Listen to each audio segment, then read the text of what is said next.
Deputy President Paul Mashatile will be leading Youth Day commemorations at the Dr. Petrus Rantlai Molemela Stadium.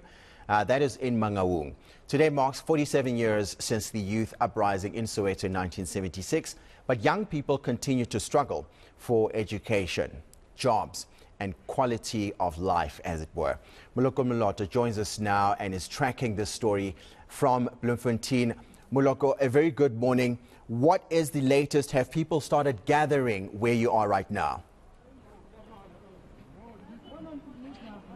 Well, good morning, William Lehong. Well, it's still very early, really, for people to start gathering at the Dr. Petrus Rantlai Molemela Stadium, venue for this year's commemoration or celebrations for the National Youth Day activity, just in Rockland, just outside Mangaung.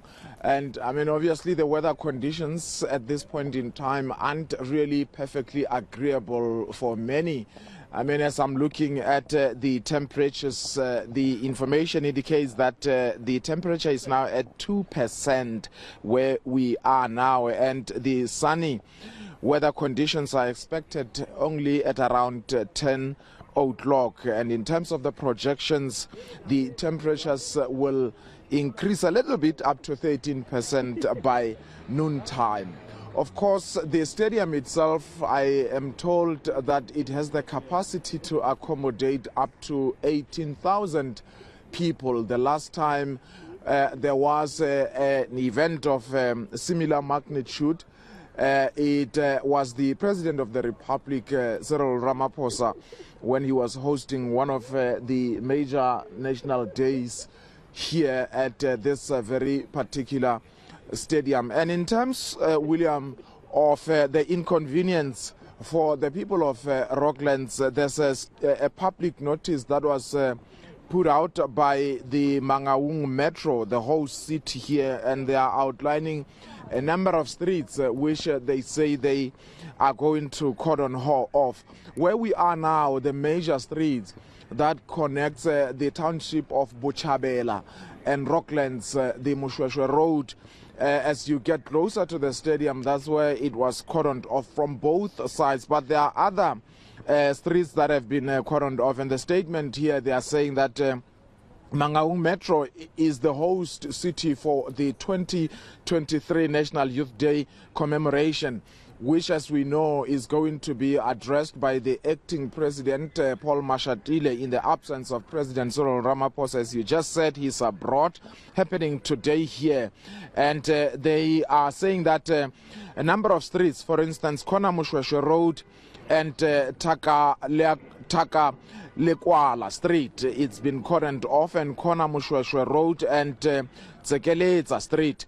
Also, Mukoluku and Tsekeleza Street had closure, they say. My understanding is that possibly no vehicle will be allowed to go there. Lastly, Tulo, Kamuhi and Kampepe Streets, they also say there will be hard closures there. And also they are indicating that for the residents of Tsekeleza and Takaleoka, those who stay in those streets, they are saying that if you have a car, you will then be given a sticker. I suppose by now they should have received those stickers so that they are not entirely inconvenienced. And for the general public, William, the indication here is that there will be parking for those who may want to come and be part of this national commemoration at the stadium. So parking has been arranged for the general public at Mutusi Primary School, which is adjacent to the stadium, and the traffic officials from the metro will be working hand in glove. We have seen them already with the members of the South African Police Service. I'm sure you can see some of them here as my colleague Teddy is showing them. They are already barricading the street that goes into the stadium. And of course, the expectation is that you will have in attendance majority of people being young people who are certainly the center of attraction today. And the expectation is that they will not only be coming from the Mangaung metro, we hope they will be coming from other parts of the province and possibly other parts of the country.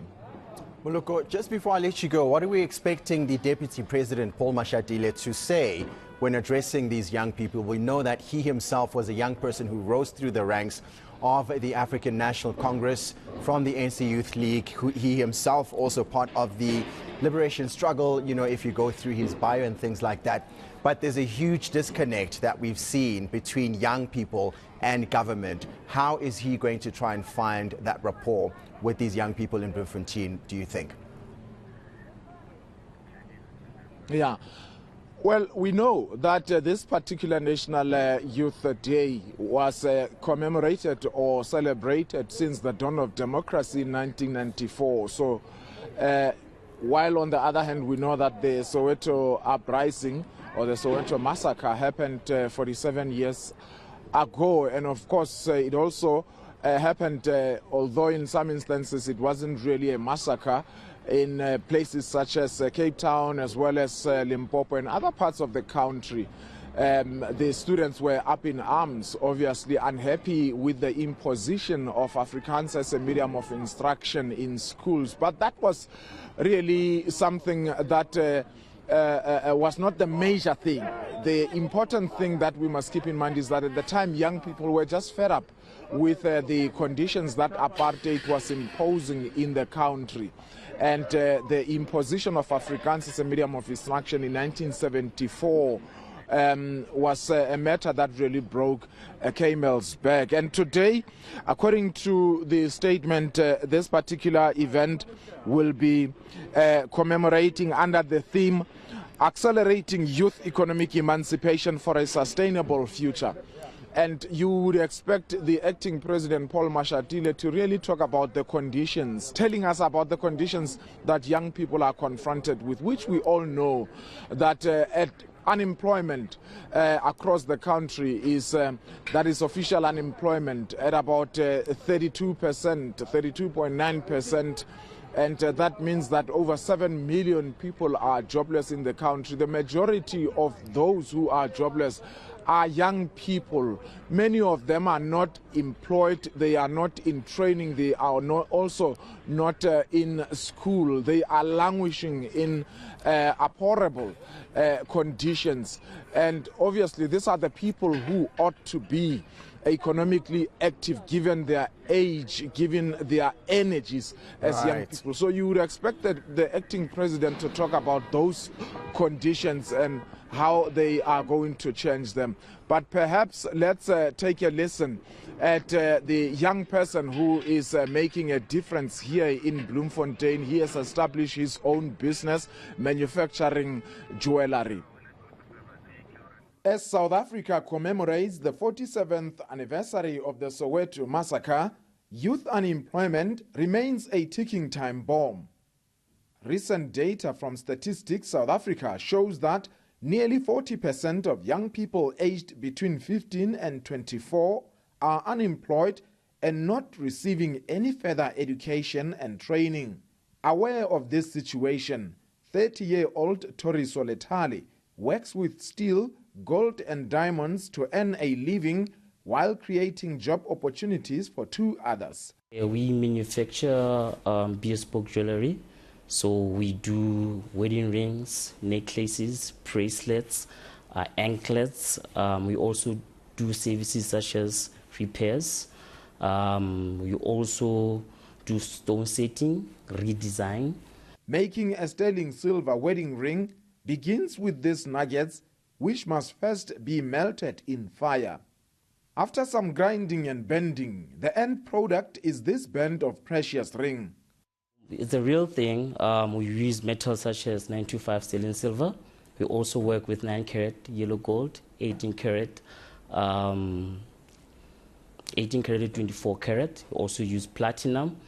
But in terms of the gold side, we work on per request. Letale's business was funded through a National Youth Development Agency grant, and it's being incubated by an entrepreneurial center within the Motheo TVET College.